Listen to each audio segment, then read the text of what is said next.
அன்பிற்கினிய நண்பர்களே, அணியா தனியா என்ற தலைப்பில் அதிமுக அடுத்து என்ன செய்ய வேண்டும், எது செய்வது அவர்களுக்கும் தமிழ்நாட்டுக்கும் நல்லது என்று என் மனதில் எழும் கருத்துக்களை பதிவு செய்கிறேன்.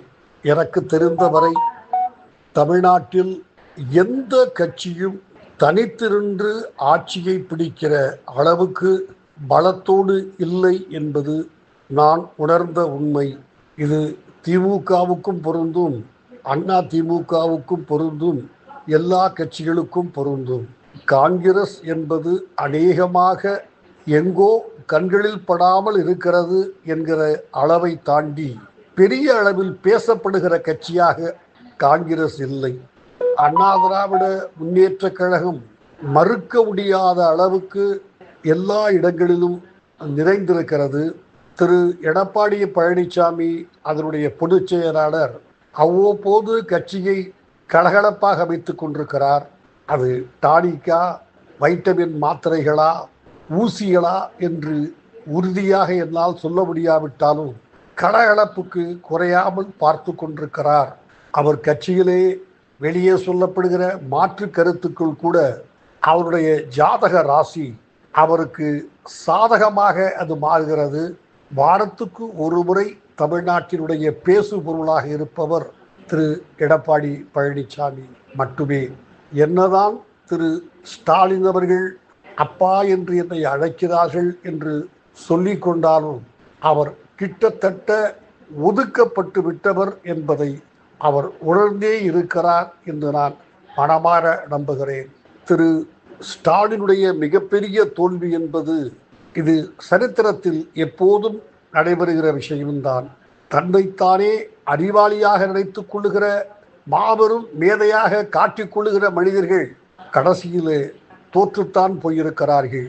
அரசு காசியில் மக்கள் வரிப்பணத்திலே பேருந்துக்கு கட்டணமில்லாத பயணம், ஏதோ விடியல் பயணமாம். அந்த பெண்மணிகள் அந்த பஸ்ஸில் ஏறிக்கொண்டு சாவுக்கு துக்கம் விசாரிக்க போனால் கூட அது விடியல் பயணம். மக்களை ஏமாற்றுவது என்பதற்கு எல்லையில்லாத அளவுக்கு போய்விட்டது. அதையும் தாண்டி 1000 ரூபாய் மகளிருக்கு, 1000 ரூபாய் படிக்கிற பெண்களுக்கு என்று மக்கள் வரிப்பணத்தை அள்ளி அள்ளி தூவினாரே, அந்த பணத்தை பெற்றுக்கொண்ட அத்தனை பேரும் நடிகர் விஜய்க்கு எப்போது வாக்களிக்கலாம் என்று காத்து கொண்டிருக்கிறார்கள். ஒரு தனிப்பட்ட ஸ்டாலினுடைய மாபெரும் தோல்வி. இதைத்தான் என்னால் இந்த நிலையில் சொல்ல இயலும். ஸ்டாலின் இப்படி பணம் வாங்கி கொண்டவர்களெல்லாம் தனக்கு எதிர்த்து வாக்களிப்பார்கள் என்று என்றோ வந்த கனவில் கூட எண்ணி பார்த்திருக்க மாட்டார். பாவம், அவர் உடல்நிலையும் ஒத்துழைக்கவில்லை. கூட இருக்கிற அமைச்சர்கள், ஒரு 6 மூத்த அமைச்சர்கள் நாளையோ நாளை மறுநாளோ சுதந்திரமாக வெளியேறுப்பார்களா, சிறை கம்பிகளை எண்ணுவார்களா என்று தெரியாது. அமலாக்கத்துறை விஞ்ஞானபூர்வமான ஆதாரங்களை தோண்டி துருவி எடுத்து கொண்டிருக்கிறது. அது ஸ்டாலின் வரை நீண்டு விட்டதாக, மன்னியுங்கள், ஸ்டாலின் குடும்பம் வரை நீண்டு விட்டதாகவே நான் கருதுகிறேன். எனவே ஸ்டாலினுக்கு தோல்வி என்பதையும் தாண்டி எதிர்காலம் ஒன்று இல்லை என்றே கருதுகிறேன். அது அப்படியே இருக்கட்டும். திரு எடப்பாடி பழனிசாமி அடுத்து ஆட்சி அமைக்கக்கூடிய அளவுக்கு, அரியணையிலே அமர்கிற அளவுக்கு ஆள் பலம் வைத்திருக்கிறாரா? கட்சியிலேயே சலசலப்பு, மாற்று கருத்துக்கள், யாரோடு கூட்டு என்பதில் ஒவ்வொருவருக்கு ஒவ்வொரு கருத்து. இந்த சூழ்நிலை வெளிப்படையாக தெரிகிறதே. ஒன்று, அவரை பொதுச் செயலாளர் பதவியிலிருந்து தூக்கிவிட வேண்டும் என்று இதுவரை யாரும் கச்சை கட்டவில்லை. அதை தவிர அவருக்கு எதிரான வேலைகள், கட்சியில் உள்ளடி வேலைகள் நடந்து கொண்டு இருக்கின்றது என்பதை மறுப்பதற்கில்லை. அதை மறுக்க நினைப்பது என்பது மணப்பால் குடிப்பவர்களினுடைய நாடகமாக இருக்குமே தவிர உண்மை அதுவல்ல. கட்சியிலே இவர் ஒரு 6 மாத காலத்துக்குள் திரு எடப்பாடி ஒரு வலுவான கூட்டணியை உருவாக்கி 2026 நாம் ஆட்சி அமைப்போம், வலுவாக அணி வைத்திருக்கிறோம், எதிர்காலம் இருக்கிறது என்று கட்சிக்காரர்களுக்கு இவர் ஒரு உறுதி கொடுக்க தவறினால் கட்சியில் இவர் பதவிக்கு ஆபத்து வந்து விடும் என்றும் நான் கருதுகிறேன். ஒருவேளை என்னுடைய கருத்து தவறு என்றால் நான் வருத்தம் தெரிவிக்க தயாராக இல்லை. அந்த கருத்து தவறு இருந்துவிட்டு போகட்டும். ஆனால் நான் மனமாற நம்புகிறேன். 6 மாத காலத்துக்கு பிறகு கூட்டணியை யார் என்று சொல்லுவேன் என்று சூடு வைத்திருக்கிற திரு எடப்பாடி பழனிசாமி 6 மாதத்திற்குள் கூட்டணியை, ஒரு பலமான கூட்டணியை அமைக்காவிட்டால் அது அவரையே குழி தோண்டி அவர் புதைத்துக் கொள்வது என்று நான் கருதுகிறேன். மன்னித்து விடுங்கள். அழுத்தம் நிறுத்தமாக சொல்லுகிறேன். தனியாக நின்று ஆட்சி அமைக்கிற பலம் அதிமுகவிற்கு, அதனுடைய தலைமை பொறுப்பில் இருக்கிற திரு எடப்பாடி பழனிசாமிக்கு இல்லை என்று நான் கருதுகிறேன். ஆனால் அவருக்கு 2 மிகவும் சாதகமான சூழ்நிலைகள் நிலவுகின்றன.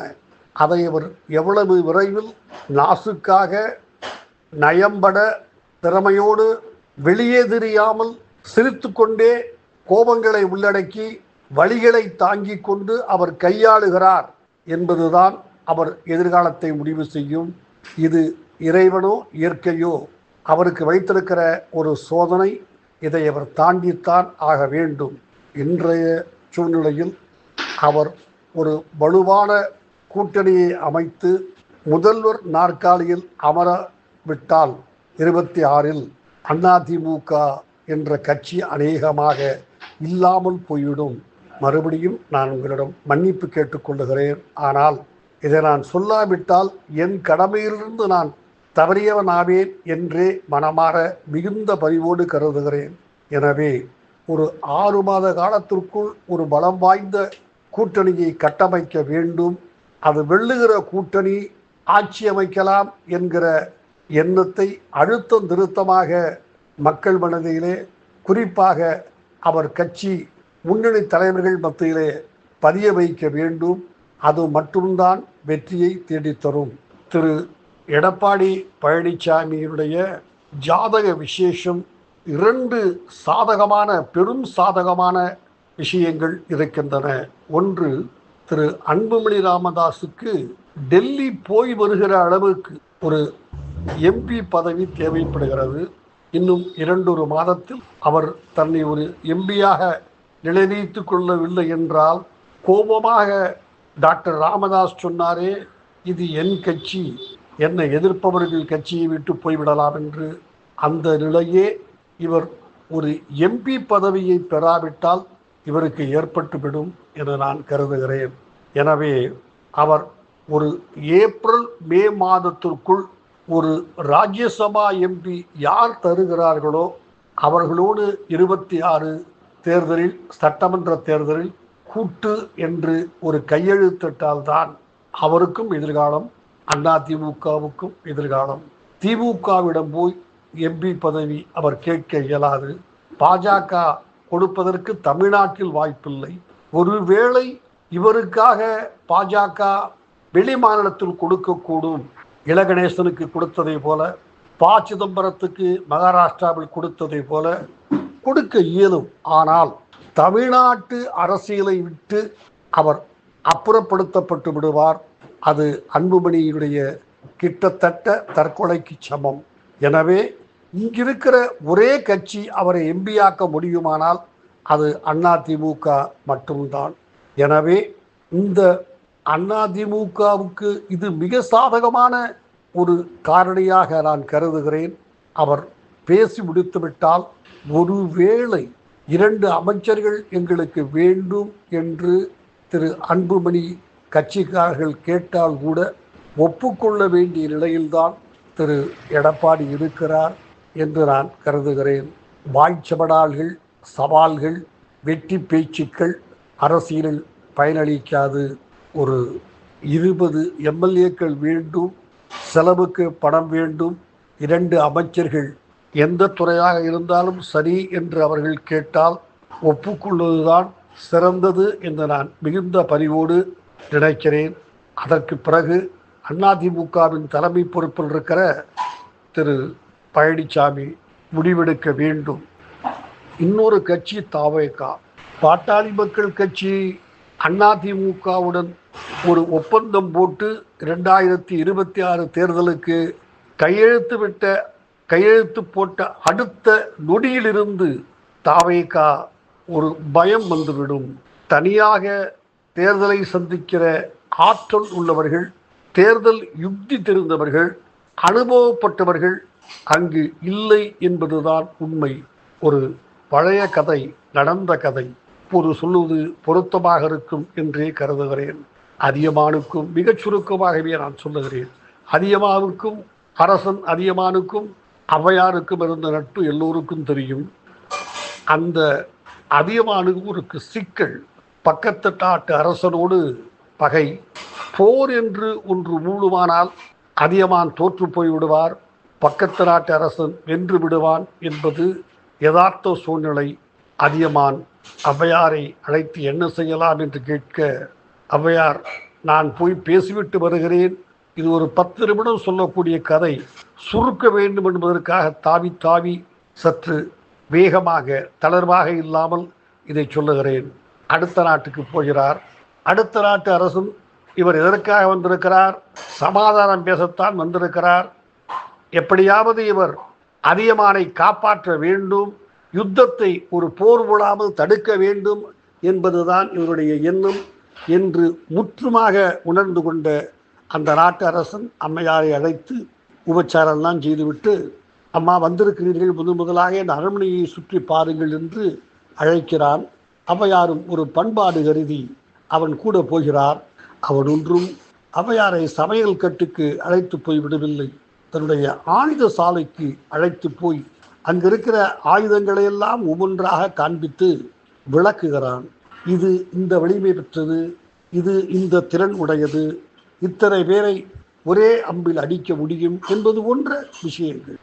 சிரித்த முகத்தோடு இது எதற்காக தனக்கு காட்டப்படுகிறது? போர் என்று ஒன்று மூடுமானால் வந்தால் அதியமான் தோற்று விடுவான் என்று போய் சொல், என்னிடம் சரணடைந்து அவனை மன்னிப்பு கேட்டு பிழைத்து போகச் சொல் என்று ஔவையாருக்கு சுற்றி வளைத்து சொல்லப்பட்டதுதான் அந்த ஆயுத சாலையை அவன் காண்பித்தது. புரிந்து கொண்ட ஔவையார் ஆயுதச்சாலையிலிருந்து வெளியே வந்த பிறகு அவன் தலையில் ஆசீர்வாதம் பண்ணி சொன்னார், இப்படி இவ்வளவு பளபளப்பான ஆயுதங்களை நான் பார்த்ததில்லை. என்ன சொல்ல வருகிறார்? ஏன் அந்த நாட்டு ஆயுதச்சாலையினுடைய ஆயுதங்களை பாராட்டுகிறார் என்று யாருக்கும் தெரியவில்லை. ஔவையார் சொன்னார், நான் அதியமானுடைய ஆயுதச்சாலைக்கு பலமுறை போயிருக்கிறேன். அதியமான் போகும்போதெல்லாம் நான் சம்பாஷணையோடு கூட போயிருக்கிறேன். ஆனால் இந்த அளவு ஆயுதங்கள் நெய்தடவப்பட்டு பாலிஷ் செய்யப்பட்டு பளபளபள என்று புத்தம் புதிதாக ஜொலிக்கிறதே, எல்லாம் புது ஆயுதங்களா? அந்த அரசன் மிகுந்த பெருமையோடு, ஆமாம், புத்தம் புது ஆயுதங்கள் என்று சொன்னான். மெல்ல சிரித்து கொண்டு ஔவையார் சொன்னார், அரசனே, நீ வாடி, அதியமானிடம் இப்படிப்பட்ட ஆயுதங்களே இல்லை, எல்லாம் பழைய ஆயுதங்கள். 3 யுத்தம் 4 யுத்தம் பார்த்து பல கத்திகளிலும் வாள்களிலும் வேல்களிலும் அம்புகளிலும் அந்த யுத்தத்தின் சுவடுகள், அதாவது இரத்தக்கரை இன்னும் கழுவப்படாமல் இருக்கிற ஆயுதங்கள். உன் ஆயுதங்கள் அளவுக்கு அது பளபளப்பில்லை. நண்பர்களே, அந்த காலத்தாம் அரசனுக்கு கொஞ்சம் புத்திசாலிகள். நம்மை ஆளுகிறவர்களைப் போல அல்ல, அவனுக்கு புரிந்து விட்டது. ஆகா, ஔவையார், நீ ஆயுதங்கள் வைத்திருக்கிறாய், அந்த ஆயுதங்களை பயன்படுத்தி யுத்தம் செய்ததில்லை, ஆனால் ஆயுதங்களை வைத்து பல யுத்தங்கள் நடத்தியவன் அதியமான், அவனோடு மோதாதே என்று மறைமுகமாக தனக்கு அறிவுரை கூறுகிறார் என்பதை புரிந்து கொண்டவன் ஔவையாருக்கு நன்றி சொல்லிவிட்டு யுத்தத்தை கைவிட்டான். எனவே தாவேகா அடுத்த நாட்டு அரசனுடைய ஆயுத சாலையை போல் இருக்கிறது. அதிமுக தான் களம் பல கண்ட கட்சி. தலைவர்கள் யுக்தி தெரிந்தவர்கள், யாரை எப்படி கையாள வேண்டும் என்பதை தெரிந்தவர்கள் இருக்கிறார்கள். எனவே ஒரு 10% வாக்குகள், குறிப்பாக மங்கை மாதரசிகள், இளம்பெண்கள், ஒரு 18 to 40 வயது வரை உள்ள பெண்களின் வாக்குகள் இருந்தாலும் கூட அது மட்டுமே வெற்றியை கொண்டு வந்து சேர்க்காது. ஆயுதங்கள் இருப்பது வேறு, ஆயுதங்களை கையாண்டு வெற்றி பெறுவது வேறு. அது அதிமுகவுக்கும் எடப்பாடி பழனிசாமிக்கும் தெரியும். எனவே கூட்டு அவசியம் என்கிற எண்ணத்தை விஜய் என் மனதில் உற்பத்தி செய்தால் அவர் ஏதாவது துணை முதலமைச்சர் கேட்கலாம், ஒன்றிரண்டு அமைச்சர்கள் கேட்கத்தான் செய்வார்கள். இன்றைய சூழ்நிலை கட்சியே இல்லாமல் போய்விடும் என்கிற நிலையில் எடப்பாடி பழனிசாமி அவர்களே, மிகுந்த பணிவோடு கேட்டுக்கொள்கிறேன். இது கட்சியை காப்பாற்ற நீங்கள் செய்கிற தியாகம். இந்த தியாகம் தவிர்க்க முடியாதது. நன்றி, வணக்கம்.